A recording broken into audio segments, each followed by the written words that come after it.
സാമൂഹിക മാധ്യമങ്ങളുടെ ഒരു കാലത്താണ് ജീവിക്കുന്നത്. മുമ്പ് കാലത്തേതുപോലെയല്ല. നമ്മൾ നേരിട്ടുകൊണ്ടിരിക്കുന്ന ഓരോ പ്രയാസങ്ങളും ഓരോ വേദനകളും ചിത്രങ്ങളായി വീഡിയോകളായി നമ്മളെ തേടിയെത്തുന്ന, നമ്മൾക്ക് അതിങ്ങനെ സ്ക്രോൾ ചെയ്ത് പോകേണ്ടി വരുന്ന ദുര്യോഗമുണ്ടാകുന്ന,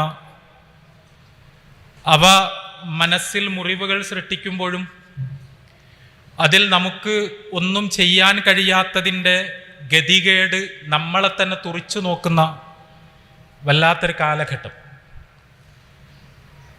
നമ്മൾ ഫിലസ്തീൻ പ്രശ്നത്തെക്കുറിച്ച് കുറേ കാലമായി സംസാരിക്കുന്നു. ഗസയിൽ ഇപ്പോൾ എന്താണ് നടന്നുകൊണ്ടിരിക്കുന്നത് എന്ന് അന്താരാഷ്ട്ര മീഡിയയും ഐക്യരാഷ്ട്ര സഭയുടെ ഏജൻസികളുമെല്ലാം പറഞ്ഞുകൊണ്ടിരിക്കുകയാണ്. സ്കെലറ്റൽ ചിൽഡ്രൻ എന്നാണ് 3 ദിവസം മുമ്പ് ദി ഗാർഡിയൻ പത്രം ഗസയിൽ നിന്നുള്ള അവരുടെ റിപ്പോർട്ടിന് നൽകിയ തലക്കെട്ടിൽ ഉപയോഗിച്ചിരിക്കുന്ന ഒരു പ്രയോഗം. കേവലം അസ്ഥികൂടങ്ങളായി ശോഷിച്ചുകൊണ്ടിരിക്കുന്ന, എല്ലിനുള്ളിൽ തൊലിക്കു ഉള്ളിലൂടെ എല്ല് പുറത്തേക്ക് ഉന്തി നിൽക്കുന്ന കുഞ്ഞുങ്ങൾ. ആ കുഞ്ഞുങ്ങൾ ലോകത്തിന് മുന്നിൽ ഒരു ചോദ്യചിഹ്നമായി മാറുന്ന സാഹചര്യം. നമ്മൾ മുസ്ലിം സഹോദരങ്ങളെ കുറിച്ച് പറയുമ്പോൾ ഇത് ചെറിയൊരു കാര്യമല്ല. ഭക്ഷണത്തിന് വില കൂടുന്നു എന്ന് പറഞ്ഞാൽ, ഭക്ഷണ വസ്തുക്കൾക്ക് വില കൂടുക എന്ന് പറയുന്നത് അത് ചിലപ്പോഴെല്ലാം നമ്മൾ കേട്ടിട്ടുണ്ടാകും. പക്ഷേ ആ വില കൂടൽ എന്ന് പറയുന്നത് അതിർത്തിയുടെ പുറത്ത് ഭക്ഷണം കൊടുക്കാൻ വേണ്ടി ട്രക്കുകൾ വന്ന് കാത്തു നിന്നിട്ടും അതിർത്തി ഒന്ന് തുറന്നു കൊടുക്കാത്തതിൻ്റെ പേരിൽ അകത്ത് ഭക്ഷണ മാർക്കറ്റുകളിൽ ഭക്ഷണം വളരെ അപൂർവമായി കൊണ്ടിരിക്കുകയും വലിയ വില കൊടുത്താൽ പോലും ഒരു നേരത്തെ വിശപ്പടങ്ങാനുള്ള ഭക്ഷണം ലഭിക്കാതിരിക്കുകയും കുഞ്ഞുങ്ങളും ഉമ്മമാരും പുരുഷന്മാരും അവരെ ചികിത്സിച്ചു കൊണ്ടിരിക്കുന്ന ഡോക്ടർമാരും എല്ലാം എന്തൊരവസ്ഥയാണിത്. നമ്മൾ മാൽന്യൂട്രീഷനെ പറ്റിയൊക്കെ പറയും. അവിടെ ഭക്ഷണം കഴിക്കാൻ കിട്ടാനില്ലാതെ സ്റ്റാർവേഷൻ കൊണ്ട് വലിയ രോഗപീഠകളിലേക്ക് എറിയപ്പെടുന്ന കുഞ്ഞുങ്ങളെയുമായി ആശുപത്രിയിലെത്തുന്ന ഉമ്മമാർക്ക് അതേ അവസ്ഥ തരണം ചെയ്തുകൊണ്ടിരിക്കുന്ന ഡോക്ടർമാരെയും നഴ്സുമാരെയും കാണേണ്ടി വരുന്ന സ്ഥിതിവിശേഷം. നമ്മൾ ഇന്നലെ പിന്നെ അന്താരാഷ്ട്ര വാർത്താ ഏജൻസികൾ റിപ്പോർട്ട് ചെയ്ത ഒരു അഭിമുഖമുണ്ടായിരുന്നു. ഒരു ഉമ്മ സംസാരിക്കുകയാണ്. ആ ഉമ്മ 5 മാസം പ്രായമായ തൻ്റെ കുഞ്ഞിനെ മറവ് ചെയ്ത ശേഷമാണ് സംസാരിക്കുന്നത്. അവരുടെ ആ കുഞ്ഞ് വിശപ്പ് കൊണ്ട് പട്ടിണി കൊണ്ട് മരണപ്പെട്ടു പോയിരിക്കുന്നു. ആ ഉമ്മ പറയുന്നുണ്ട്, ഞാൻ പ്രസവിച്ചപ്പോൾ ഉള്ളതിനേക്കാൾ തൂക്കം കുറഞ്ഞ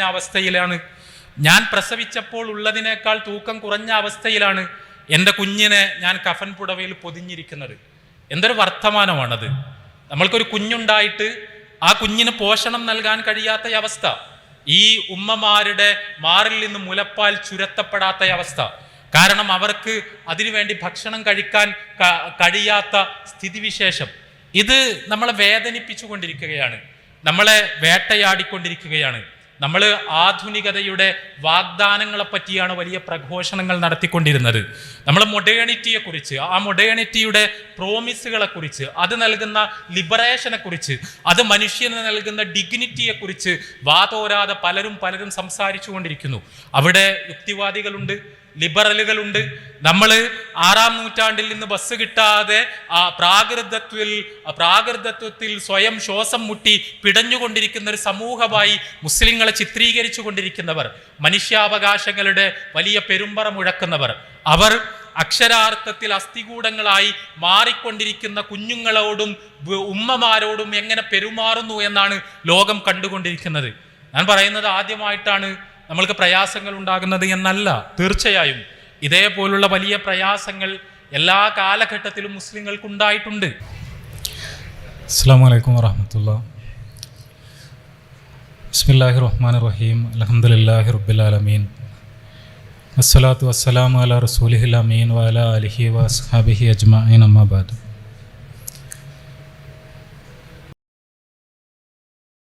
സഹോദരങ്ങളെ, മുജാഹിദ് യുവജന പ്രസ്ഥാനം കേരളത്തിലെ മുസ്ലിം പ്രൊഫഷണലുകളെ ഉദ്ദേശിച്ചുകൊണ്ട് സംഘടിപ്പിക്കുന്ന ഒരു വലിയ കൂടിച്ചേരലിൻ്റെ പ്രഖ്യാപനം നിർവഹിക്കുന്നതിന് വേണ്ടിയാണ് നമ്മളിവിടെ ഒരുമിച്ച് കൂടിയിട്ടുള്ളത്. മുസ്ലിങ്ങൾ ലോക തലത്തിൽ തന്നെ പലതരത്തിലുള്ള പ്രയാസങ്ങളും പ്രതിസന്ധികളുമെല്ലാം അനുഭവിച്ചുകൊണ്ടിരിക്കുന്ന സവിശേഷമായൊരു സന്ദർഭമാണിത് എന്ന് നമുക്കറിയാം. അവയ്ക്കെല്ലാം നടുവിൽ നിന്നുകൊണ്ടാണ് പ്രൊഫഷണലുകളുടെ ഇതേപോലുള്ളൊരു ഒത്തുചേരലിനെ കുറിച്ച് നമ്മൾ ആലോചിക്കുന്നത്. ഈ ഉമ്മത്ത് നേരിട്ടുകൊണ്ടിരിക്കുന്ന വെല്ലുവിളികളെ മറികടക്കാൻ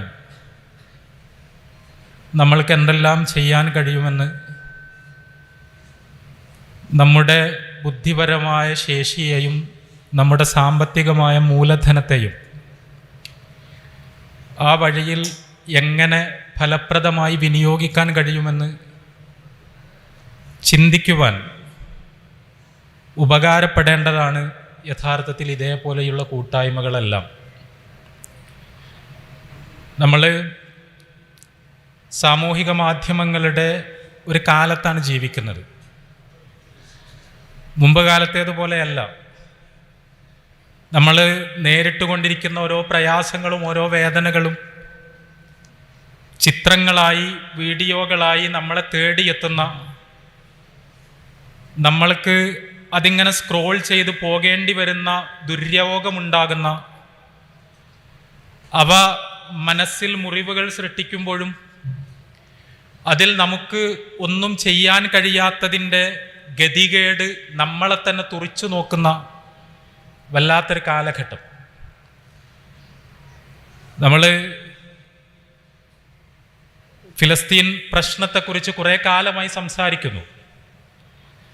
ഗസയിൽ ഇപ്പോൾ എന്താണ് നടന്നുകൊണ്ടിരിക്കുന്നത് എന്ന് അന്താരാഷ്ട്ര മീഡിയയും ഐക്യരാഷ്ട്ര സഭയുടെ ഏജൻസികളുമെല്ലാം പറഞ്ഞുകൊണ്ടിരിക്കുകയാണ്. സ്കെലറ്റൽ ചിൽഡ്രൻ എന്നാണ് 3 ദിവസം മുമ്പ് ദി ഗാർഡിയൻ പത്രം ഗസയിൽ നിന്നുള്ള അവരുടെ റിപ്പോർട്ടിന് നൽകിയ തലക്കെട്ടിൽ ഉപയോഗിച്ചിരിക്കുന്ന ഒരു പ്രയോഗം.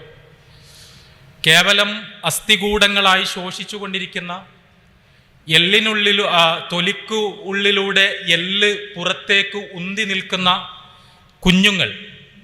ആ കുഞ്ഞുങ്ങൾ ലോകത്തിന് മുന്നിൽ ഒരു ചോദ്യചിഹ്നമായി മാറുന്ന സാഹചര്യം. നമ്മൾ മുസ്ലിം സഹോദരങ്ങളെ കുറിച്ച് പറയുമ്പോൾ ഇത് ചെറിയൊരു കാര്യമല്ല. ഭക്ഷണത്തിന് വില കൂടുന്നു എന്ന് പറഞ്ഞാൽ, ഭക്ഷണ വസ്തുക്കൾക്ക് വില കൂടുക എന്ന് പറയുന്നത് അത് ചിലപ്പോഴെല്ലാം നമ്മൾ കേട്ടിട്ടുണ്ടാകും. പക്ഷേ ആ വില കൂടൽ എന്ന് പറയുന്നത് അതിർത്തിയുടെ പുറത്ത് ഭക്ഷണം കൊടുക്കാൻ വേണ്ടി ട്രക്കുകൾ വന്ന് കാത്തു നിന്നിട്ടും അതിർത്തി ഒന്ന് തുറന്നു കൊടുക്കാത്തതിൻ്റെ പേരിൽ അകത്ത് ഭക്ഷണ മാർക്കറ്റുകളിൽ ഭക്ഷണം വളരെ അപൂർവമായി കൊണ്ടിരിക്കുകയും വലിയ വില കൊടുത്താൽ പോലും ഒരു നേരത്തെ വിശപ്പടങ്ങാനുള്ള ഭക്ഷണം ലഭിക്കാതിരിക്കുകയും കുഞ്ഞുങ്ങളും ഉമ്മമാരും പുരുഷന്മാരും അവരെ ചികിത്സിച്ചു കൊണ്ടിരിക്കുന്ന ഡോക്ടർമാരും എല്ലാം എന്തൊരവസ്ഥയാണിത്. നമ്മൾ മാൽന്യൂട്രീഷനെ പറ്റിയൊക്കെ പറയും. അവിടെ ഭക്ഷണം കഴിക്കാൻ കിട്ടാനില്ലാതെ സ്റ്റാർവേഷൻ കൊണ്ട് വലിയ രോഗപീഠകളിലേക്ക് എറിയപ്പെടുന്ന കുഞ്ഞുങ്ങളെയുമായി ആശുപത്രിയിലെത്തുന്ന ഉമ്മമാർക്ക് അതേ അവസ്ഥ തരണം ചെയ്തുകൊണ്ടിരിക്കുന്ന ഡോക്ടർമാരെയും നഴ്സുമാരെയും കാണേണ്ടി വരുന്ന സ്ഥിതിവിശേഷം. നമ്മൾ ഇന്നലെ പിന്നെ അന്താരാഷ്ട്ര വാർത്താ ഏജൻസികൾ റിപ്പോർട്ട് ചെയ്ത ഒരു അഭിമുഖമുണ്ടായിരുന്നു. ഒരു ഉമ്മ സംസാരിക്കുകയാണ്. ആ ഉമ്മ 5 മാസം പ്രായമായ തൻ്റെ കുഞ്ഞിനെ മറവ് ചെയ്ത ശേഷമാണ് സംസാരിക്കുന്നത്. അവരുടെ ആ കുഞ്ഞ് വിശപ്പ് കൊണ്ട് പട്ടിണി കൊണ്ട് മരണപ്പെട്ടു പോയിരിക്കുന്നു. ആ ഉമ്മ പറയുന്നുണ്ട്, ഞാൻ പ്രസവിച്ചപ്പോൾ ഉള്ളതിനേക്കാൾ തൂക്കം കുറഞ്ഞ അവസ്ഥയിലാണ്. എൻ്റെ കുഞ്ഞിനെ ഞാൻ കഫൻ പുടവയിൽ പൊതിഞ്ഞിരിക്കുന്നത്. എന്തൊരു വർത്തമാനമാണത്. നമ്മൾക്കൊരു കുഞ്ഞുണ്ടായിട്ട് ആ കുഞ്ഞിന് പോഷണം നൽകാൻ കഴിയാത്ത അവസ്ഥ. ഈ ഉമ്മമാരുടെ മാറിൽ നിന്ന് മുലപ്പാൽ ചുരത്തപ്പെടാത്ത അവസ്ഥ. കാരണം അവർക്ക് അതിനുവേണ്ടി ഭക്ഷണം കഴിക്കാൻ കഴിയാത്ത സ്ഥിതിവിശേഷം. ഇത് നമ്മളെ വേദനിപ്പിച്ചുകൊണ്ടിരിക്കുകയാണ്, നമ്മളെ വേട്ടയാടിക്കൊണ്ടിരിക്കുകയാണ്. നമ്മൾ ആധുനികതയുടെ വാഗ്ദാനങ്ങളെ പറ്റിയാണ് വലിയ പ്രഘോഷണങ്ങൾ നടത്തിക്കൊണ്ടിരുന്നത്. നമ്മൾ മൊഡേണിറ്റിയെ കുറിച്ച്, ആ മൊഡേണിറ്റിയുടെ പ്രോമിസുകളെ കുറിച്ച്, അത് നൽകുന്ന ലിബറേഷനെ കുറിച്ച്, അത് മനുഷ്യന് നൽകുന്ന ഡിഗ്നിറ്റിയെ കുറിച്ച് വാതോരാതെ പലരും സംസാരിച്ചു കൊണ്ടിരിക്കുന്നു. അവിടെ യുക്തിവാദികളുണ്ട്, ലിബറലുകളുണ്ട്. നമ്മൾ 6-ാം നൂറ്റാണ്ടിൽ നിന്ന് ബസ് കിട്ടാതെ പ്രാകൃതത്വത്തിൽ സ്വയം ശ്വാസം മുട്ടി പിടഞ്ഞുകൊണ്ടിരിക്കുന്ന ഒരു സമൂഹമായി മുസ്ലിങ്ങളെ ചിത്രീകരിച്ചു കൊണ്ടിരിക്കുന്നവർ, മനുഷ്യാവകാശങ്ങളുടെ വലിയ പെരുമ്പറ മുഴക്കുന്നവർ, അവർ അക്ഷരാർത്ഥത്തിൽ അസ്ഥികൂടങ്ങളായി മാറിക്കൊണ്ടിരിക്കുന്ന കുഞ്ഞുങ്ങളോടും ഉമ്മമാരോടും എങ്ങനെ പെരുമാറുന്നു എന്നാണ് ലോകം കണ്ടുകൊണ്ടിരിക്കുന്നത്. ഞാൻ പറയുന്നത് ആദ്യമായിട്ടാണ് നമ്മൾക്ക് പ്രയാസങ്ങൾ ഉണ്ടാകുന്നത് എന്നല്ല. തീർച്ചയായും ഇതേപോലുള്ള വലിയ പ്രയാസങ്ങൾ എല്ലാ കാലഘട്ടത്തിലും മുസ്ലിങ്ങൾക്ക് ഉണ്ടായിട്ടുണ്ട്, പല രീതികളിൽ ഉണ്ടായിട്ടുണ്ട്. റസൂലുള്ളാഹി സ്വല്ലല്ലാഹു അലൈഹി വസല്ലമയുടെ ജീവിത കാലഘട്ടത്തിൽ അവിടുത്തെ കുടുംബത്തെയുമെല്ലാം ഒരു താഴ്വരയിൽ ഉപരോധിച്ച മക്കയിലെ ശത്രുക്കളെ കുറിച്ച് നമുക്കറിയാം. അവിടെ 2 വർഷത്തിലധികം കാലം പ്രവാചകൻ സല്ലല്ലാഹു അലൈഹി വസല്ലമയും അദ്ദേഹത്തിന്റെ കൂടെയുള്ളവരും പച്ചിലകൾ മാത്രം തിന്ന് ജീവിക്കേണ്ട അവസ്ഥ പോലും എത്തുന്ന തരത്തിൽ ഭക്ഷണ സാധനങ്ങളൊന്നുമില്ലാതെ പ്രയാസപ്പെട്ടതിനെ കുറിച്ച്, അവരുടെ കുഞ്ഞുങ്ങൾ വാവിട്ട് നിലവിളിച്ചതിനെ കുറിച്ച് നമുക്കറിയാം. നമ്മൾക്ക് പോലും യഥാർത്ഥത്തിൽ നമ്മളുടെ തൊട്ടുമുമ്പത്തെ തലമുറക്ക് പട്ടിണി എന്ന് പറയുന്നത് അത്ര വിദൂരമായ ഒരു ഭാവനയല്ല. ഇവിടെ നമ്മൾ പ്രൊഫഷണലുകളുടെ ഒരു സമ്മേളനം സംഘടിപ്പിക്കുമ്പോൾ ഈ പ്രൊഫഷണലുകൾ എന്ന് പറയുന്നത് ആരാണ്? അത് മിക്കവാറും ഫസ്റ്റ് ജനറേഷൻ ഗ്രാജുവേറ്റുകളാണ്. അവരുടെ കുടുംബങ്ങളിൽ പട്ടിണിയായിരുന്നു, വറുതിയായിരുന്നു.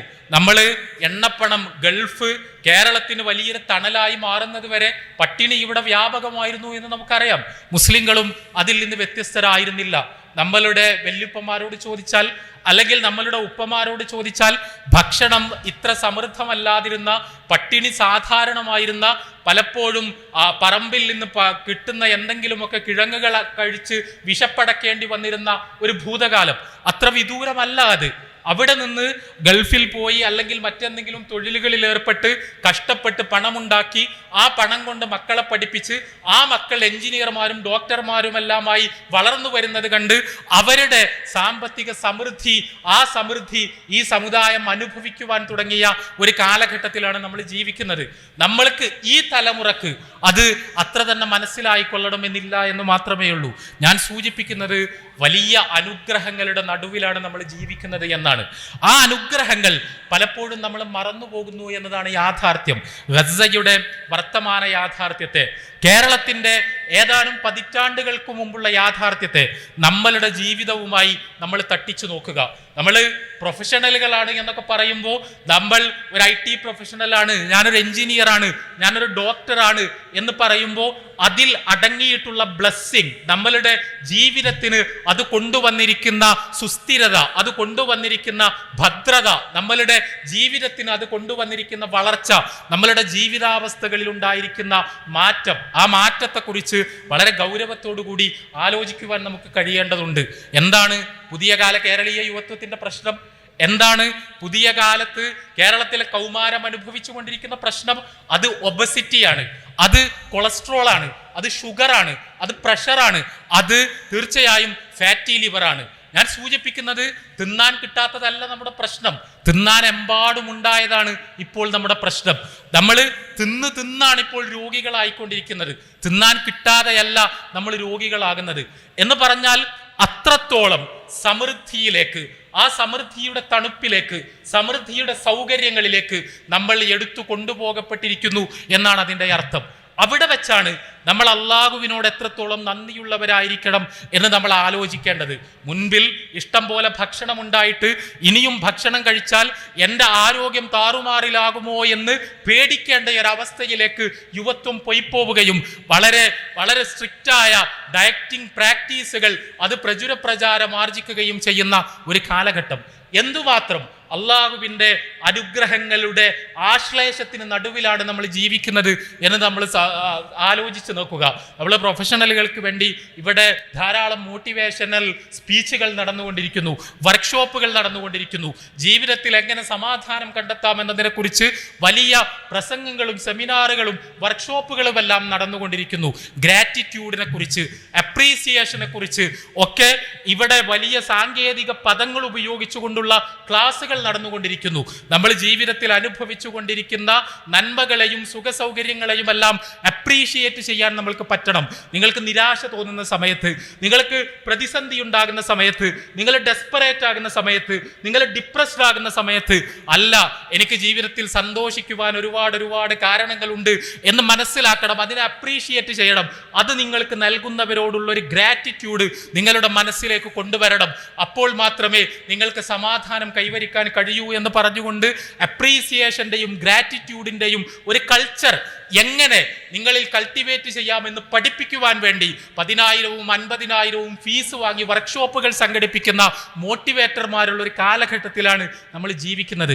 അവിടെയാണ് ഞാൻ പറയുന്നത്, ഈ അപ്രീസിയേഷന്റെ ഗ്രാറ്റിറ്റ്യൂഡിന്റെ പാഠങ്ങൾ യഥാർത്ഥത്തിൽ അവിടെ നിന്നൊന്നും പഠിക്കേണ്ട ഒരവസ്ഥയിലുള്ളവരാകരുത് മുസ്ലിങ്ങളെ സംബന്ധിച്ചിടത്തോളം അള്ളാഹു അവർക്ക് നൽകിയ അനുഗ്രഹങ്ങളെ അപ്രീഷിയേറ്റ് ചെയ്യാൻ, അതിനോടുള്ള ഗ്രാറ്റിറ്റ്യൂഡ് അവരുടെ മനസ്സിൽ, അവരുടെ ആത്മാവിൽ വളർത്തിക്കൊണ്ടുവരാൻ അവർക്ക് സ്വാഭാവികമായി തന്നെ കഴിയണം. അള്ളാഹു നമ്മൾക്ക് നൽകിയ അനുഗ്രഹങ്ങളെ നമ്മൾക്ക് എണ്ണിക്കണക്കാക്കാൻ കഴിയില്ല. നമ്മൾ ഈ പറയുന്ന അനുഗ്രഹങ്ങളൊന്നും ഇല്ലാത്തവർ അള്ളാഹുവിനോട് കാണിച്ച നന്ദിയെക്കുറിച്ച് നമുക്കറിയാം.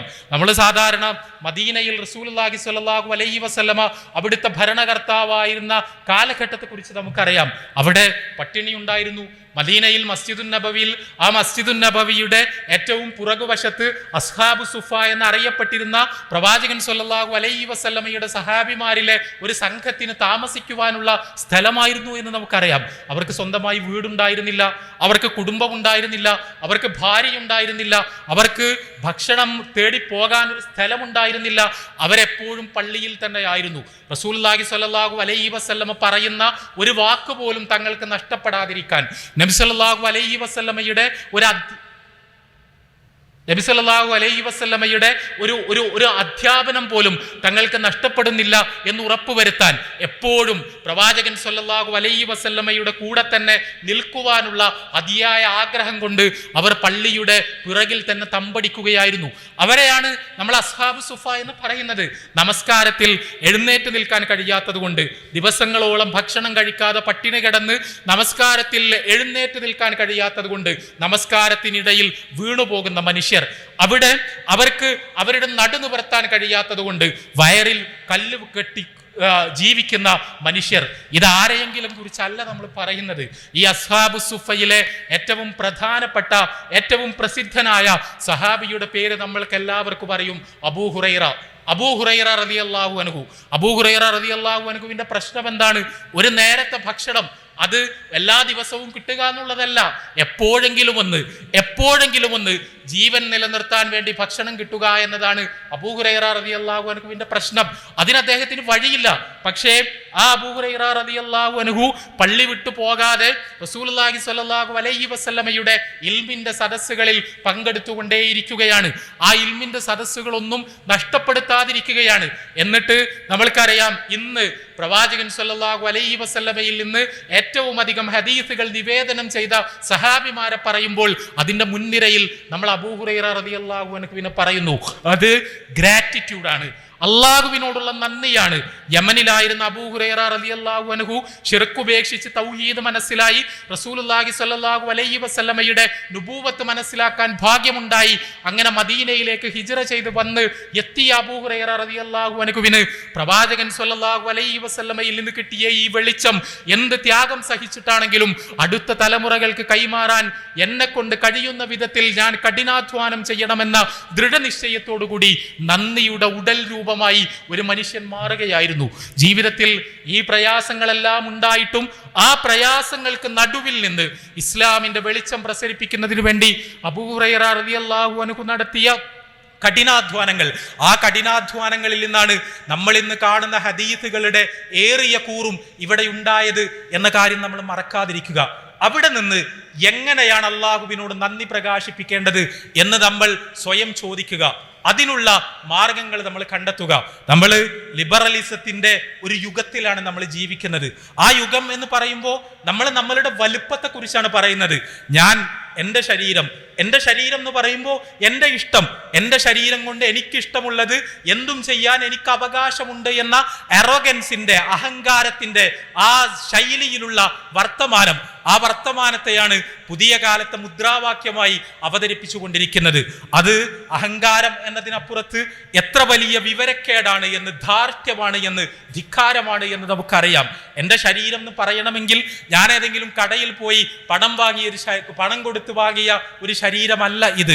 എനിക്ക് ഒരു ആത്മാവ് ഉണ്ടാവുകയും ഞാനൊരു ശരീരം ഉണ്ടാകണമെന്ന് ആഗ്രഹിക്കുകയും ആ ആത്മാവ് എവിടെയൊക്കെയോ പോയി ഒരു ശരീരത്തെ ഉണ്ടാക്കുകയും ആ ശരീരത്തിനുള്ളിലേക്ക് കയറുകയും അല്ല ചെയ്തത് എന്ന് നമുക്കറിയാം. എൻ്റെ ശരീരം എന്ന് ഞാൻ പറയുന്ന ഒന്നുണ്ടെങ്കിൽ അത് സമ്പൂർണമായി എനിക്കൊരു പങ്കുമില്ലാത്ത വിധം അള്ളാഹു സൃഷ്ടിച്ചതാണ്, അള്ളാഹു സമ്മാനിച്ചതാണ്. ഞാനിവിടെ ഒരു നിമിഷാർത്ഥത്തിൽ ഞാൻ ഉള്ളിലേക്ക് ശ്വാസമെടുക്കുന്നുണ്ടെങ്കിൽ അത് അള്ളാഹു അനുവദിച്ചത് കൊണ്ടാണ്, അവൻ തന്നതുകൊണ്ട് മാത്രമാണ്.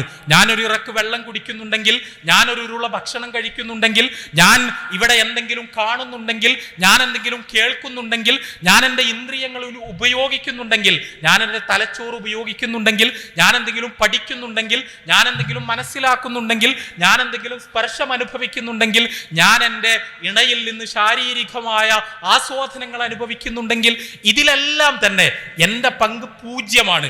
ഇതെല്ലാം മറ്റൊരാൾ തന്നതാണ്. അവൻ തന്ന സംവിധാനങ്ങളാണ്, അവൻ്റെ അനുഗ്രഹങ്ങളാണ്, അവൻ്റെ സമ്മാനങ്ങൾ മാത്രമാണ്, അവൻ്റെ ഔദാര്യങ്ങൾ മാത്രമാണ്. പിന്നെ എവിടെ നിന്നുകൊണ്ടാണ്, ഏത് പ്രതലത്തിൽ നിന്നുകൊണ്ടാണ് എൻ്റെ ശരീരം, എൻ്റെ ഇഷ്ടം എന്ന് ഞാൻ പറഞ്ഞുകൊണ്ടിരിക്കുന്നത്? ആ ഒരു അറോഗൻസിനെയാണ് ഇസ്ലാം യഥാർത്ഥത്തിൽ അടിസ്ഥാനപരമായി തന്നെ വെട്ടുന്നത്. നമ്മൾ പ്രൊഫഷണലുകൾക്കിടയിൽ അവരുടെ സ്ട്രെസ്സിൻ്റെ, അവരുടെ ജോലിയുടെ ഭാഗമായുള്ള അവർ അനുഭവിച്ചു കൊണ്ടിരിക്കുന്ന സമ്മർദ്ദത്തിന്റെ, പ്രയാസങ്ങളുടെ എല്ലാം നടുവിലേക്ക് കടന്നു വന്നുകൊണ്ട് നിങ്ങൾക്കുള്ള പരിഹാരം ഈ കുപ്പിയിലുള്ള വോഡ്കയാണ് അല്ലെങ്കിൽ ഷാമ്പയിനാണ് എന്ന് പറയുന്നൊരു ലോകം. നിങ്ങളുടെ പ്രശ്നങ്ങൾക്കുള്ള പരിഹാരം ഞങ്ങളുടെ കയ്യിലുള്ള മരിജ്വാനയാണ് എന്ന് പറയുന്നൊരു ലോകം. നിങ്ങൾ എന്തിനാണ് ടെൻഷൻ അടിക്കുന്നത്? ഈ ജീവിതം പരമാവധി അടിച്ചു പൊളിക്കൂ. ഈ ഇൻസ്റ്റന്റിൽ നിങ്ങൾക്ക് എത്ര സന്തോഷം കിട്ടുമെന്നുള്ളതാണ് നിങ്ങളുടെ ജീവിതത്തെ, വിജയത്തെ നിർണയിക്കുന്നത്. അതുകൊണ്ട് നിങ്ങൾ പരമാവധി അടിച്ചു പൊളിക്കൂ എന്ന് അവരോട് പറഞ്ഞുകൊണ്ടിരിക്കുന്ന ഒരു ലോകം. ആ ലോകത്തിലാണ് നമ്മൾ ഇടപെടുന്നത്. ആ ലോകത്തിലാണ് നമ്മൾ പ്രൊഫഷണലുകളോട് സംസാരിക്കുന്നത്.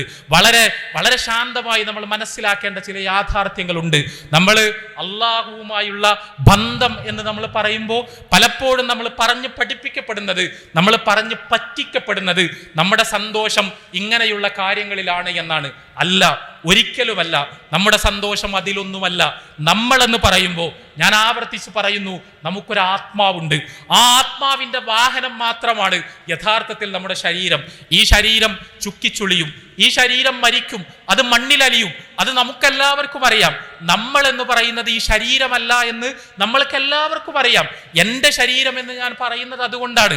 ഞാൻ ഈ ശരീരത്തിൽ താൽക്കാലികമായി വസിക്കുന്നു എന്ന് മാത്രമേ ഉള്ളൂ. നോക്കൂ, എൻ്റെ ശരീരത്തിൻ്റെ സന്തോഷങ്ങൾ എന്തൊക്കെയാണ്. ഞാൻ ഭക്ഷണം കഴിക്കുമ്പോൾ എൻ്റെ ശരീരത്തിനൊരു സന്തോഷമുണ്ടാകുന്നു. എത്ര നേരം, എത്ര കാലം? ഇവിടെ ലൈംഗികതയിൽ നിന്ന് മനുഷ്യർക്ക് സന്തോഷമുണ്ടാകുന്നു. എത്ര നേരം, എത്ര കാലം? ഇതൊന്നും ശാശ്വതമായ സന്തോഷങ്ങളല്ല, നമ്മളുടെ യഥാർത്ഥത്തിലുള്ള സന്തോഷങ്ങളല്ല, വളരെ താൽക്കാലികമായ സന്തോഷങ്ങൾ മാത്രമാണ്. ആ താൽക്കാലികമായ സന്തോഷത്തിലേക്കാണ് നമ്മൾ വിളിച്ചുകൊണ്ടിരിക്കുന്നത്. പക്ഷേ പ്രായം ചെല്ലുന്നതിനനുസരിച്ച് ഈ ശരീരം ദുർബലമായി ദുർബലമായി ദുർബലമായി ഇല്ലാതായി പോകുന്നതിനനുസരിച്ച് എല്ലാവർക്കും മനസ്സിലാകും ഇതൊന്നുമല്ല ജീവിതത്തിന്റെ പൊരുൾ എന്ന്, ഇതൊന്നുമല്ല യഥാർത്ഥ സന്തോഷമെന്ന്. യഥാർത്ഥ സന്തോഷം എവിടെയാണ്? ആ യഥാർത്ഥ സന്തോഷത്തിലേക്കാണ് ഇസ്ലാം നമ്മൾ വിളിക്കുന്നത്. ഇസ്ലാം അതാണ് നമ്മളെ പരിചയപ്പെടുത്തുന്നത്. നമ്മളുടെ യഥാർത്ഥത്തിലുള്ള സന്തോഷം അള്ളാഹുവുമായുള്ള ബന്ധത്തിലാണ്, അള്ളാഹുവുമായുള്ള സാമീപ്യത്തിലാണ്. നമ്മളുടെ ആത്മാവിനെ അള്ളാഹു സൃഷ്ടിച്ചിരിക്കുന്നത് പ്രത്യേകമായൊരു ഘടനയോടുകൂടിയാണ്. വളരെ കൃത്യമായി നമ്മൾ ഇത് മനസ്സിലാക്കുക. അതിനെയാണ് റസൂലുള്ളാഹി സ്വല്ലല്ലാഹു അലൈഹി വസല്ലമ ഫിത്രത്ത് എന്ന് പറയുന്നത്. ശുദ്ധ പ്രകൃതി എന്ന് നമ്മൾ സാധാരണ മലയാളത്തിലേക്ക് അതിനെ പരിഭാഷപ്പെടുത്തും. അത് അങ്ങനെ പരിഭാഷപ്പെടുത്തുമ്പോൾ പലപ്പോഴും പലതും ചോർന്നു പോകുന്നുണ്ട് എന്നതാണ് യാഥാർത്ഥ്യം. നമ്മളുടെ ഫിത്രത്ത് എന്ന് പറഞ്ഞാൽ എന്താണ്? നമ്മളുടെ ശുദ്ധ പ്രകൃതി എന്ന് പറഞ്ഞാൽ എന്താണ്? അള്ളാഹുവുമായി സാമീപ്യം സിദ്ധിക്കുമ്പോൾ മാത്രമാണ് അതിന് യഥാർത്ഥത്തിൽ സന്തോഷമുണ്ടാകുന്നത്. നിങ്ങൾ ഒന്ന് നമസ്കരിച്ചു നോക്കൂ, നിങ്ങൾക്കൊരു സന്തോഷം അനുഭവപ്പെടുന്നുണ്ട്, ഒരു സംതൃപ്തി അനുഭവപ്പെടുന്നുണ്ട്, നിങ്ങൾക്കൊരു ട്രാങ്ക്യുലിറ്റി അനുഭവപ്പെടുന്നുണ്ട്. അതെന്തുകൊണ്ടാണ് അനുഭവപ്പെടുന്നത്? നിങ്ങളുടെ ആത്മാവിൻ്റെ ദാഹത്തെ നിങ്ങൾ ശമിപ്പിച്ചിരിക്കുന്നു എന്നതുകൊണ്ടാണ്. പാപം ചെയ്താൽ സന്തോഷമുണ്ടാകും എന്നാണ് ഇവർ പറയുന്നത്. മാംസത്തിന്റെ സന്തോഷം, നുരയുടെ സന്തോഷം, പതയുടെ സന്തോഷം, അവിടെ നമ്മളുടെ ശരീരത്തിന് സന്തോഷത്തിലേക്ക് കൊണ്ടുപോകാമെന്ന് പറയുന്നു. പക്ഷേ പാപം ചെയ്തവൻ ആ പാപം ചെയ്ത് കഴിഞ്ഞാൽ അവൻ ദുഃഖത്തിലേക്ക് പോകുന്നു, ഖേദത്തിലേക്ക് പോകുന്നു, അവന്റെ മനസ്സ് അസ്വസ്ഥമാകുന്നു, അവന് ടെൻഷൻ ഉണ്ടാകുന്നു.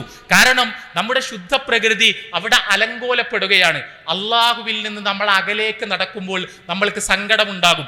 അള്ളാഹുവിൻ്റെ അടുത്തേക്ക് നമ്മൾ നടക്കുമ്പോൾ നമ്മൾക്ക് യഥാർത്ഥത്തിൽ ആ സന്തോഷമുണ്ടാകും. നമ്മളുടെ കയ്യിൽ പണമുണ്ട്, നമ്മുടെ മുന്നിലൂടെ ഒരു പാവപ്പെട്ടവൻ പോകുന്നു, ആ പാവപ്പെട്ടവന് നമ്മൾ പണം കൊടുക്കുന്നു, നമ്മൾ സന്തോഷം അനുഭവിക്കുന്നു. അവന് കൊടുക്കാതെ നമ്മൾ പിടിച്ചു വെക്കുന്നു, അത് നമ്മളെ വേട്ടയാടിക്കൊണ്ടിരിക്കുന്നു, അത് നമ്മൾക്ക് ഖേദമുണ്ടാക്കുന്നു, അത് നമ്മൾക്ക് അസ്വസ്ഥതയുണ്ടാക്കുന്നു. എന്ന് പറഞ്ഞാൽ നമ്മളുടെ സന്തോഷം അള്ളാഹുവുമായുള്ള സാമീപ്യത്തിലാണ്, അതിൽ മാത്രമാണ്. നമ്മളുടെ ദുഃഖം എന്ന് പറയുന്നത് യഥാർത്ഥത്തിൽ അള്ളാഹുവിൽ നിന്ന് അകന്നകന്നു പോകുന്നതിലാണ്. പരിശുദ്ധ ഖുർആനിലെ വളരെ മനോഹരമായൊരു വചനമുണ്ട്. നമ്മൾക്ക് പലപ്പോഴും കേട്ട് പരിചയമുള്ള നിരന്തരമായി നമ്മൾ കേട്ടുകൊണ്ടിരിക്കുന്ന ഒരു വചനമാണത്. ഇന്നമത് തൗബത്തു അലല്ലാഹി ലില്ലദീന യഅമലൂന സൂഅ ബിജഹാല. തീർച്ചയായും അള്ളാഹു തൗബ സ്വീകരിക്കുന്നത് ജഹാലത്ത് കൊണ്ട് തിന്മ ചെയ്തു പോയവരിൽ നിന്നാണ് എന്ന് പരിശുദ്ധ ഖുർആൻ പറയുന്നുണ്ട്. പലപ്പോഴും അതിൻ്റെ ഒരു പൊരുൾ നമ്മൾ വേണ്ട വിധത്തിൽ മനസ്സിലാക്കാറില്ല എന്നതാണ് യാഥാർത്ഥ്യം. ജഹാലത്ത് കൊണ്ട് തിന്മ ചെയ്തു പോയവർക്കാണ് അള്ളാഹ് പുറത്തു കൊടുക്കുക എന്ന് പരിശുദ്ധ ഖുർആൻ പറയുമ്പോൾ അതിൻ്റെ അർത്ഥം എന്താണ്? ഒരു കാര്യം തെറ്റാണെന്ന് അറിയാത്തത് കൊണ്ട് തെറ്റ് ചെയ്തു പോയവർക്ക് മാത്രമേ അള്ളാഹു പുറത്തു കൊടുക്കൂ എന്നാണോ? അങ്ങനെയല്ല. അങ്ങനെയാണെങ്കിൽ ഇവിടെ ഈ ഇസ്ലാം വിലക്കിയ പാപങ്ങൾ, മഹാപാപങ്ങൾ, ഇതൊക്കെ തിന്മയാണ് എന്ന് എല്ലാവർക്കും അറിയാം, എല്ലാ മുസ്ലിങ്ങൾക്കും അറിയാം, എല്ലാ വിശ്വാസികൾക്കും അറിയാം. അത് വ്യാപകമായി പഠിപ്പിക്കപ്പെടുന്നതാണ്, മനസ്സിലാക്കപ്പെടുന്നതാണ്. മദ്യപിക്കാൻ പാടില്ല എന്ന്, വ്യഭിചരിക്കാൻ പാടില്ല എന്ന്, കൊല ചെയ്യാൻ പാടില്ല എന്ന് എല്ലാവർക്കും അറിയാം, മോഷണം നടത്താൻ പാടില്ല എന്ന് എല്ലാവർക്കും അറിയാം. പക്ഷേ അങ്ങനെയാണെങ്കിൽ ഇതൊന്നും തെറ്റാണ് എന്ന് അറിയാതെ ചെയ്തവർക്ക് മാത്രമാണ് തൗബയുള്ളതെങ്കിൽ മിക്കവാറും ബഹുഭൂരിപക്ഷം മനുഷ്യർക്കും തൗബയെ ഉണ്ടാവുകയില്ല. അതല്ല ഖുർആൻ പറയുന്നത്. ജഹാലത്ത് കൊണ്ട്, അറിവില്ലായ്മ കൊണ്ട്, അവിവേകം കൊണ്ട്, പൊട്ടത്തരം കൊണ്ട് തെറ്റു ചെയ്തു പോയവർക്ക് തൗബയുണ്ട് എന്ന് ഖുർആൻ പറയുന്നത് എന്തുകൊണ്ടാണ്? നമ്മൾ ഒരു നിമിഷം കബളിപ്പിക്കപ്പെടുകയാണ്. കബളിപ്പിക്കപ്പെടുക എന്ന് പറഞ്ഞാൽ നമ്മൾ വിചാരിക്കുകയാണ് അതിലൊരു സന്തോഷമുണ്ട് എന്ന വിഡ്ഢിത്തത്തിലേക്ക് നമ്മൾ വീണു പോവുകയാണ്. പാപം ചെയ്താൽ അതിൽ നിന്ന് എനിക്ക് എന്തെങ്കിലും ഒരു സന്തോഷം കിട്ടും, ഞാൻ ലഹരി ഉപയോഗിച്ചാൽ, ഞാൻ നിയമവിരുദ്ധമായൊരു ലൈംഗികതയ്ക്ക് വേണ്ടി ശ്രമിച്ചാൽ അതിലൊരു ആനന്ദമുണ്ട്, ഒരു ആഹ്ലാദമുണ്ട് എന്ന് ഈ ലിബറലുകളുടെയും മറ്റും വായ്ത്താരി കേട്ട് കേട്ട് കേട്ട് ഒരു ദുർബല നിമിഷത്തിൽ നമ്മൾക്ക് തോന്നിപ്പോവുകയാണ്. അവിടെ ഒരു സ്ലിപ്പ് സംഭവിക്കുകയാണ്. ഒന്ന് ചെയ്തു നോക്കാമെന്ന് നമ്മൾ കരുതുകയാണ്. പക്ഷേ അത് ചെയ്യുന്ന ഇൻസ്റ്റന്റിൽ, അത് ചെയ്ത കഴിഞ്ഞ ഉടൻ നമ്മൾക്ക് മനസ്സിലാകുന്നു ഇതിലൊരു സന്തോഷവുമില്ല എന്ന്, ഞാൻ വിഡ്ഢിയായതാണ് എന്ന്, എൻ്റെ മനസ്സ് അസ്വസ്ഥമായിരിക്കുന്നു എന്ന്, എൻ്റെ ആത്മാവ് ഛിന്ന ഭിന്നമായിരിക്കുന്നു എന്ന്. നമ്മൾ അള്ളാഹുവിലേക്ക് തിരിച്ചോടി ചെല്ലുന്നു, നമ്മളുടെ സമാധാനം വീണ്ടെടുക്കുന്നു, നമ്മളുടെ സന്തോഷം വീണ്ടെടുക്കുന്നു. അതിനാണ് യഥാർത്ഥത്തിൽ തൗബ എന്ന് പറയുന്നത്. അവിടെ ആ ജഹാലത്താണ് ആധുനിക ലോകത്തിന്റെ മുഖമുദ്ര. അള്ളാഹുവിൽ നിന്ന് അകന്നു പോകുന്നതിലാണ് സന്തോഷം എന്ന് വിചാരിക്കുന്നതാണ് യഥാർത്ഥത്തിൽ ആധുനിക ലോകത്തിന്റെ പ്രശ്നങ്ങളുടെ എല്ലാം നാരായ വേര് കിടക്കുന്നത് അവിടെയാണ് എന്ന് നമ്മൾ മനസ്സിലാക്കുക. അതിനെ മുറിച്ചു കടക്കാൻ നമ്മൾ സന്നദ്ധമാവുക. സഹോദരങ്ങളെ, നമ്മളെല്ലാവരും മരിക്കും. നമ്മൾ മരിക്കുന്ന സമയത്തും സന്തോഷത്തോടു കൂടി മരിക്കാൻ കഴിയുക എന്നതാണ് പ്രധാനം. നമ്മൾക്ക് ജീവിക്കാൻ കഴിയുമ്പോൾ ആ ജീവിതം സന്തോഷത്തോടു കൂടി ജീവിക്കാൻ കഴിയുന്നത് നമ്മൾ എത്രത്തോളം അള്ളാഹുവിൻ്റെ അടുത്തേക്ക് പോകുന്നോ അത്രത്തോളം നമ്മുടെ ആത്മാവ് പ്രസന്നമായിരിക്കും, നമ്മളുടെ ആത്മാവ് ആഹ്ലാദഭരിതമായിരിക്കും. എത്രത്തോളം നമ്മൾ അള്ളാഹുവിൽ നിന്ന് അകന്നകന്നു പോകുന്നുവോ അത്രത്തോളം നമ്മുടെ ആത്മാവ് ദുഃഖിതമായിരിക്കും, നമ്മുടെ ആത്മാവ് എല്ലാ അർത്ഥത്തിലും പ്രയാസങ്ങൾ അനുഭവിച്ചു കൊണ്ടിരിക്കുകയായിരിക്കും. മരിക്കുന്ന സമയത്തും അതേ സന്തോഷമാണ് യഥാർത്ഥത്തിൽ നമ്മൾക്ക് ഉണ്ടാകേണ്ടത്. നമ്മൾ ഈ സന്തോഷം എന്നെല്ലാം പറയുമ്പോൾ അതിന് ചെറിയ ചെറിയ രീതിയിൽ നമ്മൾ കണ്ടാൽ പോരാ. റസൂലുള്ളാഹി സ്വല്ലല്ലാഹു അലൈഹി വസല്ലമ പറഞ്ഞ ചില കാര്യങ്ങളുണ്ട്. നമ്മൾ ഈ തൗബ എന്നൊക്കെ പറയുമ്പോൾ അള്ളാഹുവിൻ്റെ അടുത്തേക്ക് നമ്മൾ തിരിച്ചു ഓടി വരുമ്പോൾ അള്ളാഹ്ക്കുള്ള സന്തോഷത്തെക്കുറിച്ച് റസൂലുള്ളാഹി സ്വല്ലല്ലാഹു അലൈഹി വസല്ലമ പറഞ്ഞത് എങ്ങനെയാണ്? നമ്മൾ എത്ര വിശദീകരിച്ചാലാണ് അത് മതിയാവുക? പ്രവാചകൻ സ്വല്ലല്ലാഹു അലൈഹി വസല്ലമ പറഞ്ഞത് മരുഭൂമിയിലൂടെ ഒരു മനുഷ്യൻ നടന്നു പോകുന്നു. യാത്ര നടത്തുന്നവരെ കുറിച്ച് നമുക്കറിയാം. അദ്ദേഹത്തിൻ്റെ കയ്യിൽ ഒരു ഒട്ടകമുണ്ട്. ആ ഒട്ടകം എന്ന് പറഞ്ഞാൽ ആ ഒട്ടകത്തിന്റെ പുറത്താണ് അദ്ദേഹത്തിനുള്ള ഭക്ഷണം, അദ്ദേഹത്തിനുള്ള വെള്ളം എല്ലാം ഒട്ടകത്തിന്റെ പുറത്താണ്. മരുഭൂമിയിലൂടെ അദ്ദേഹം ഇങ്ങനെ ആരോരും ഇല്ലാത്ത പാതകളിലൂടെ അദ്ദേഹം ഇങ്ങനെ സഞ്ചരിച്ചു കൊണ്ടിരിക്കുകയാണ്. അതിനിടക്ക് അദ്ദേഹത്തിന്റെ ഒട്ടകത്തെ കാണാതായി. ഒട്ടകത്തെ പെട്ടെന്ന് കാണാതാവും. പ്രത്യേകിച്ച് ആ കാലത്ത് യാത്ര നടത്തുന്ന അറബികൾക്ക് ഇത് അറിയാം. അവർക്ക് പെട്ടെന്ന് ഈ ഉദാഹരണം മനസ്സിലാവും. ഒട്ടകം പോയാൽ പിന്നെ ഒന്നുമില്ല. അയാളുടെ കയ്യിൽ ഭക്ഷണമില്ല, വെള്ളമില്ല, വാഹനമില്ല. ഈ ചുട്ടുപൊള്ളുന്ന സൂര്യന് താഴെ ഈ ഒട്ടകത്തെ ഈ മരുഭൂമിയിൽ ആരും സഹായിക്കാനില്ലാതെ അയാൾ ഒറ്റപ്പെടുകയാണ്. റസൂലുള്ളാഹി സ്വല്ലല്ലാഹു അലൈഹി വസല്ലം പറഞ്ഞു, അയാളൊരു ആകെ ഹതാശയനായി ജീവിതത്തെ പറ്റിയുള്ള പ്രതീക്ഷകൾ പറ്റി ഒരു മരത്തിന്റെ ചോട്ടിൽ ഇങ്ങനെ മലർന്ന് കടന്നു. എന്ത് ചെയ്യാനാണ്? എല്ലാം അവസാനിച്ചു എന്ന് വിചാരിച്ച അയാൾ ഇങ്ങനെ കടന്നു. അയാളൊന്ന് കണ്ണടഞ്ഞു പോയി. പെട്ടെന്ന് കണ്ണ് തുറന്ന് നോക്കിയപ്പോൾ അയാൾക്ക് നഷ്ടപ്പെട്ട ആ ഒട്ടക അയാളുടെ മുന്നിൽ ഇങ്ങനെ നിൽക്കുന്നു. ആ മുട്ടക മുന്നിൽ നിൽക്കുന്ന സമയത്ത് അയാൾ പറഞ്ഞു, പടച്ചോനെ, ഞാൻ നിന്റെ റബ്ബും നീ എൻ്റെ അടിമയുമാണ്. അയാൾ നേരെ തിരിച്ചാണ് ഉദ്ദേശിച്ചത്. പക്ഷേ ആ ഒരു ആവേശത്തിന്റെ വെപ്രാളത്തിൽ അയാളുടെ ടങ്കിന് സ്ലിപ്പ് വന്നുപോയി. അയാൾ അങ്ങനെ പറഞ്ഞുപോയി.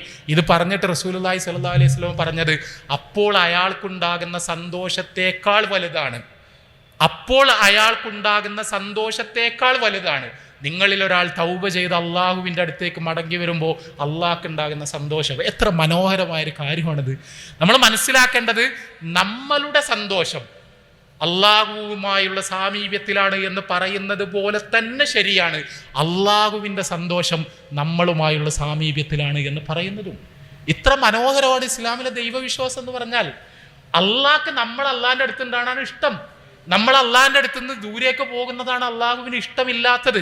നമ്മൾ അള്ളാഹിൻ്റെ അടുത്ത് പോയി നിന്നാൽ നമ്മൾക്ക് ഭയങ്കര സന്തോഷമായിരിക്കും, അള്ളാഹ്ക്കും ഭയങ്കര സന്തോഷമായിരിക്കും. റസൂലുള്ളാഹി സ്വല്ലല്ലാഹു അലൈഹി വസല്ലമ പറഞ്ഞൊരു കാര്യമുണ്ടല്ലോ, നിങ്ങൾ മരിക്കുന്ന സമയത്ത് അള്ളാഹുവിനെ കണ്ടുമുട്ടാനുള്ള ആഗ്രഹത്തോടു കൂടിയാണ് നിങ്ങൾ മരിക്കുന്നതെങ്കിൽ നിങ്ങളെ കാണാൻ അള്ളാഹ് കാത്തിരിക്കുകയായിരിക്കും. നിങ്ങളെ കാണാൻ അള്ളാഹ്ക്കും ഭയങ്കര ഇഷ്ടമായിരിക്കും, നിങ്ങളെ കാണാൻ അള്ളാഹ്ക്കും ഭയങ്കര സന്തോഷമായിരിക്കും എന്ന് റസൂലുള്ളാഹി സ്വല്ലല്ലാഹു അലൈഹി വസല്ലം പറഞ്ഞു. അതേസമയം അള്ളാഹുവിനെ കണ്ടുമുട്ടാൻ ആഗ്രഹമില്ലാതെയാണ്, അള്ളാഹുവിനെ കണ്ടുമുട്ടാൻ ഇഷ്ടമില്ലാതെയാണ് നിങ്ങൾ മരിക്കുന്നതെങ്കിൽ നിങ്ങളെ കാണാൻ അള്ളാഹ്ക്കും താല്പര്യം ഉണ്ടാവില്ല, അള്ളയും വെറുപ്പോടു കൂടിയായിരിക്കും നിങ്ങൾ അവിടെ കാത്തു നിൽക്കുന്നത് എന്ന് റസൂലുള്ളാഹി സ്വല്ലല്ലാഹു അലൈഹി വസല്ലം പറഞ്ഞു. ഇത് പറഞ്ഞ സമയത്ത് സഹാബിമാര് ആകെ ബേജാറായിട്ട് റസൂലുള്ളാഹി സ്വല്ലല്ലാഹു അലൈഹി വസല്ലമയോട് ചോദിക്കുന്നുണ്ട്, റസൂലെ, അള്ളാഹിനെ കണ്ടുമുട്ടാൻ ഇഷ്ടമുണ്ടാവുക എന്ന് പറഞ്ഞാൽ മരിക്കാൻ ഇഷ്ടമുണ്ടാവുക എന്നല്ലേ? ഞങ്ങൾക്കാർക്കും മരിക്കാൻ ഇഷ്ടമല്ല, മരിക്കാൻ ഞങ്ങൾക്കൊക്കെ പേടിയുണ്ട്. കാരണം അള്ളാഹിൻ്റെ അടുത്ത് എത്തുമ്പോൾ എന്താ അവസ്ഥ എന്ന് അറിയില്ലല്ലോ. ഞങ്ങളെല്ലാം ദീർഘായുസ് ആഗ്രഹിക്കുന്നവരാണ്. അപ്പം ഞങ്ങളെല്ലാം പടച്ചോനായിട്ടുള്ള കണ്ടുമുട്ടൽ വെറുക്കുന്നവരാണോ എന്ന് ചോദിച്ചപ്പോൾ റസൂലുള്ളാഹി സ്വല്ലല്ലാഹു അലൈഹി വസല്ലം പറയുന്നുണ്ട്, അതല്ല പറഞ്ഞതിൻ്റെ അർത്ഥം. ആ പറഞ്ഞതിൻ്റെ അർത്ഥം, മരണത്തിൻ്റെ സമയത്ത് നിങ്ങളുടെ ആത്മാവിനെ പിടിക്കാൻ വേണ്ടി മരണത്തിൻ്റെ മലക്കുകൾ വരും. ആ മലക്കുകൾ വരുന്ന സമയത്ത് ആ മലക്കുകളുടെ പെരുമാറ്റത്തിൽ നിന്നും വർത്തമാനത്തിൽ നിന്നും നിങ്ങൾക്ക് മനസ്സിലാവും ഞാൻ എവിടേക്കാ പോണത് എന്നുള്ളത്. അള്ളാഹ്ക്ക് എന്നെ ഇഷ്ടമാണോ, അള്ളാഹുവിൻ്റെ തൃപ്തി എനിക്കുണ്ടോ, ഞാൻ ജീവിതത്തിൽ വിജയിക്കുകയാണോ ചെയ്തത്, പരാജയപ്പെടുകയാണോ ചെയ്തതെന്ന് അപ്പോൾ നിങ്ങൾക്ക് മനസ്സിലാവും. ആ മനസ്സിലാവുന്ന സമയത്ത് അള്ളാഹു എന്നോട് കോപിച്ചിരിക്കുന്നു, അള്ളാഹു കോപിച്ച അവസ്ഥയിലാണ് ഞാൻ അവനിലേക്ക് പോകുന്നത് എന്ന് മനസ്സിലാവുമ്പോൾ പടച്ചോൻ്റെ അടുത്തേക്ക് പോകാൻ നിങ്ങൾക്ക് ഒരാഗ്രഹം ഉണ്ടാവില്ല. അള്ളാഹിൻ്റെ അടുത്തേക്ക് പോകാൻ നിങ്ങൾക്ക് ഭയങ്കര പ്രയാസമായിരിക്കും. അള്ളാഹുവിനെ കാണരുതേ എന്നായിരിക്കും നിങ്ങൾ ആഗ്രഹിക്കുന്നത്. അങ്ങനത്തെ ഒരാളെ കാണാൻ അള്ളാഹ്ക്കും വലിയ താല്പര്യമൊന്നും ഉണ്ടാവില്ല. നിങ്ങൾ അങ്ങോട്ട് ചെല്ലുമ്പോൾ അള്ളാഹു വെറുപ്പോട് കൂടിയായിരിക്കും നിങ്ങൾ സ്വീകരിക്കുന്നത്. കാരണം അള്ളാഹുവിനെ കാണാനുള്ള ഇഷ്ടത്തോടു കൂടിയല്ല നിങ്ങൾ അള്ളാഹിൻ്റെ അടുത്തേക്ക് ചെല്ലുന്നത്. അതേസമയം അവർ വരുമ്പോൾ നിങ്ങൾക്ക് മനസ്സിലാവുകയാണ് അള്ളാഹുവിൻ്റെ തൃപ്തി എനിക്കുണ്ട്, ഈ മലക്കുകൾ എന്നെ സ്വാഗതം ചെയ്താണ് കൊണ്ടുപോകുന്നത് നിങ്ങൾക്ക് മനസ്സിലാവുമ്പോൾ അള്ളാഹിനെ കാണാൻ നിങ്ങൾക്ക് തിടുക്കമായിരിക്കും, നിങ്ങൾക്ക് ആവേശമായിരിക്കും, നിങ്ങൾക്ക് ഭയങ്കര ആഗ്രഹമായിരിക്കും. ആ ആഗ്രഹത്തിൽ എത്രയും പെട്ടെന്ന് അള്ളാഹുവുമായി ചെന്ന് അള്ളാഹുവിനെ കണ്ടുമുട്ടണം എന്നുള്ള ആവേശം നിങ്ങൾ കീഴടക്കും. അങ്ങനെ നിങ്ങൾ വരാൻ വേണ്ടി അള്ളാഹുവും അതേ ആവേശത്തോടും ആഗ്രഹത്തോടും താല്പര്യത്തോടും കൂടി അള്ളാഹുവും അവിടെ കാത്തു നിൽക്കുകയായിരിക്കും എന്ന് റസൂലുള്ളാഹി സ്വല്ലല്ലാഹു അലൈഹി വസല്ലം പറഞ്ഞു. വളരെ മനോഹരമായൊരു കാര്യമാണിത്. അതായത് നമ്മളുടെ വിജയം തീരുമാനിക്കപ്പെടുന്നത് നമ്മളുടെ ജീവിതത്തിൻ്റെ അവസാനത്തെ ഈ സെക്കൻഡുകളിലാണ്. അതല്ലാതെ നമ്മൾ എത്ര ബാങ്ക് ബാലൻസ് ഉണ്ടാക്കിയെന്നോ, നമ്മൾ എത്ര വില കൂടിയ വാഹനം വാങ്ങി എന്നുള്ളതോ, നമ്മൾ എത്ര വലിയ ഫ്ലാറ്റ് നമ്മൾക്കുണ്ട് എന്നുള്ളതോ, ഇതൊന്നുമല്ല നമ്മളുടെ ജീവിതത്തിലെ വിജയത്തിൻ്റെ മാനദണ്ഡം. നമ്മളുടെ ശ്വാസം നിലക്കുന്ന സമയത്ത് അള്ളാഹുവിൻ്റെ തൃപ്തി നമ്മൾക്കുണ്ടോ, അള്ളാഹുവിൻ്റെ റിള നമ്മൾക്കുണ്ടോ, ആ റിള നമ്മൾ നേടിയെടുത്തിട്ടുണ്ടോ എന്നതിലാണ് യഥാർത്ഥത്തിൽ നമ്മുടെ ജീവിതത്തിൻ്റെ വിജയം സ്ഥിതി ചെയ്യുന്നത്. മറ്റൊന്നും തന്നെ അവിടെ നിർണായകമല്ല എന്ന പാഠം, ഈ പാഠം ഉൾക്കൊണ്ട ഒരാൾക്ക് പിന്നെ എന്ത് സ്ട്രെസ്സാണ്, എന്ത് ഡിപ്രഷനാണ്. നമ്മൾ ഉറപ്പുവരുത്തേണ്ടത് നമ്മൾ അള്ളാഹുവിൻ്റെ കൂടെയുണ്ട്, അള്ളാഹുവിൻ്റെ സാമീപ്യത്തിലുണ്ട്, അവൻ്റെ ഇഷ്ടത്തിലുണ്ട്, അവൻ്റെ ഇഷ്ടം നേടിയെടുക്കുന്നുണ്ട്, അവൻ്റെ തൃപ്തി നേടിയെടുക്കുന്നുണ്ട് എന്ന് മാത്രമാണ് നമ്മൾ ഉറപ്പുവരുത്തേണ്ടത്. ആ തൃപ്തി നേടിയെടുക്കാനുള്ള അധ്വാനങ്ങളായി നമ്മളുടെ ജീവിതം മാറിക്കൊണ്ടേയിരിക്കണം. ഞാൻ അവസാനിപ്പിക്കുകയാണ്. ഇവിടെ ഈ പ്രൊഫഷണലുകൾക്ക് വേണ്ടി ഇതേപോലുള്ളൊരു പ്രോഗ്രാം പ്രഖ്യാപിക്കപ്പെടുമ്പോൾ, ഈ പ്രോഗ്രാമിൽ ഇവിടെ ഒരുപാട് പ്രൊഫഷണലുകൾ കൂടിയിരിക്കുമ്പോൾ നമ്മൾ തീർച്ചയായും അള്ളാഹുവിൻ്റെ വലിയ അനുഗ്രഹം നമ്മൾക്ക് കിട്ടിയിരിക്കുന്നു. ആ അനുഗ്രഹങ്ങൾ എന്ന് പറഞ്ഞാൽ 1, 2, 3, 4 ഒന്നുമല്ല. ഇവിടെ ഇപ്പോൾ പ്രൊഫഷണലുകൾക്ക് ഖുർആൻ ഓതാൻ അറിയും, പ്രൊഫഷണലുകൾക്ക് പിന്നെ നമസ്കാരത്തിലെ പ്രാർത്ഥനകൾ അറിയും. ഇതൊക്കെ എത്ര വലിയ കാര്യമാണോ എന്ന് നമുക്ക് തോന്നും. നമ്മൾ കേരളത്തിൻ്റെ പുറത്ത് ധാരാളമായി സഞ്ചരിക്കുന്നവരായിരിക്കുമല്ലോ നിങ്ങളിൽ പലരും. നമ്മൾ കേരളത്തിൻ്റെ പുറത്തുള്ള സംസ്ഥാനങ്ങളിൽ പോയി നോക്കുക, ഉത്തരേന്ത്യൻ സംസ്ഥാനങ്ങളിൽ പോയി നോക്കുക, ഇന്ത്യയുടെ പുറത്തുള്ള ലോകത്തിൻ്റെ വ്യത്യസ്ത ഭാഗങ്ങളിലുള്ള പല രാജ്യങ്ങളിലെയും പോയി നോക്കുക. അവിടെയെല്ലാമുള്ള മുസ്ലിം കമ്മ്യൂണിറ്റികളെ നമ്മൾ പരിശോധിച്ച് നോക്കുക. അവിടെ പണ്ഡിതന്മാരുണ്ട്, മൗലാനമാരുണ്ട്, മൗലവിമാരുണ്ട്, മൂല്യന്മാരുണ്ട്. അവർക്ക് ഖുർആൻ ഓതാൻ അറിയും, അവർക്ക് പ്രാർത്ഥനകൾ അറിയും, അവർക്ക് എല്ലാം അറിയും. അതേസമയം അവിടുത്തെ സാധാരണക്കാരനെ വിളിക്കുക, അവിടുത്തെ പ്രൊഫഷണലിനെ വിളിക്കുക, അവിടെ സ്കൂളിൽ പോകുന്ന കുട്ടികളെ വിളിക്കുക, അവിടെ വേറെ ഏതെങ്കിലും ജോലി ചെയ്യുന്നവരെ വിളിക്കുക. അവർക്കിതൊന്നും അറിഞ്ഞൂടാ.